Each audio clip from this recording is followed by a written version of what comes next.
When people think of pumpkin recipes, pumpkin pie usually comes to mind. Fact is, pumpkin is used in a variety of recipes, and today we're making pumpkin soup. Hi, I'm Chef Jason Hill, and today's pumpkin soup recipe calls for just a few simple ingredients, and what makes it extra fun is we're going to be cooking it and then serving it right out of the pumpkin.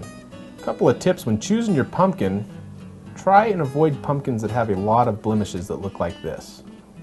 And choose pumpkins that are heavy for their size.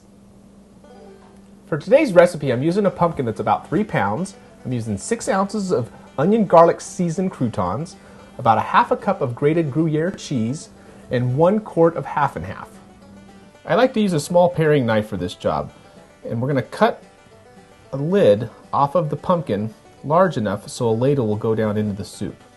Okay, we're going to now remove the fibers and the seeds. Save your seeds if you want to roast some pumpkin seeds, but you want to make sure we're going to leave the meat intact. To remove the fiber and the seeds, all you need is a simple spoon, and you just go in there and you start scooping it right out. Alright, I've removed all of the fiber, and this is about what you want it to look like. We're leaving the meat in there because this is what's going to cook into the soup. Now it's time to start our layering method. We're going to first put in a few croutons, followed by a little bit of cheese, and more croutons.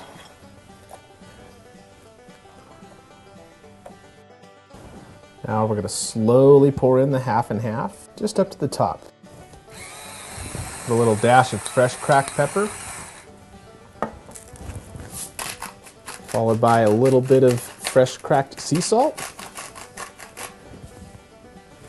And I like to stick a fresh sprig of tarragon into the mix.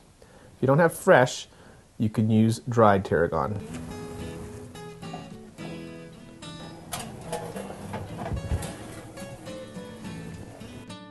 Okay, after an hour and a half in the oven, the pumpkin is soft. You just want to scoop the edges of the pumpkin around and get it into the soup. And you can either eat this right out of the pumpkin or serve this in your favorite bowl. This is one of those traditional French recipes that's certainly not healthy, but it's going to be a fun addition to your Halloween or Thanksgiving menu. Thanks for tuning in.